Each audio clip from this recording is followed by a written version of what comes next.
Dans un article du Sun paru le 2 mai, il est indiqué que Zach Stubbing, un ancien pilote de la Royal Air Force touché par un cancer de la moelle osseuse, vient de gagner son combat juridique contre le ministère de la Défense après avoir prouvé le lien entre ses années à inhaler les vapeurs toxiques des hélicoptères Sea-King de la Royal Air Force et sa maladie.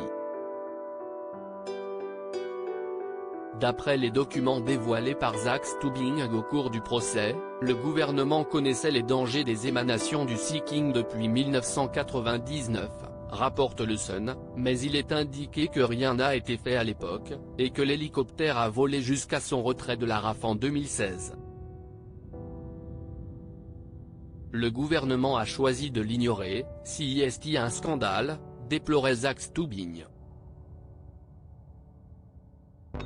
Après 6 ans de procès, l'ancien pilote peut enfin savourer sa victoire, à l'issue de laquelle le ministère de la Défense lui a versé une compensation financière dont le montant n'a pas été dévoilé. Si cette nouvelle marque la possibilité d'aller enfin de l'avant pour l'ancien pilote, elle a également créé une certaine agitation au sein de la presse britannique qui ne peut s'empêcher d'évoquer les 3 ans durant lesquels le prince William a, lui aussi, piloté le Sea-King. Transféré à la Royal Air Force en 2009, le prince est promu capitaine de l'armée de l'air et, après une formation de vol sur hélicoptère, il devient pilote à plein temps pour la RAF sur le Sea-King spécialisé dans la recherche et les sauvetages en mer avant de quitter les forces armées en 2013.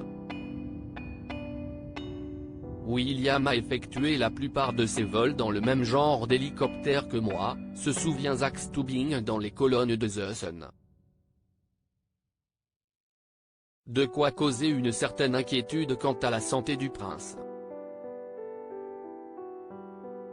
Prince William, le futur roi est-il soumis à un véritable risque? Aujourd'hui, le cancer de l'ancien pilote est sous contrôle, même si son médecin l'a prévenu que ce dernier pouvait revenir à tout moment. De son côté, le ministère de la Défense a assuré que la santé et la sécurité de son personnel étaient de la plus haute importance et que 3 études menées par le Centre de médecine aéronautique de la RAF sur le Sea-King n'ont pas permis de tirer des conclusions définitives en termes de risque pour la santé.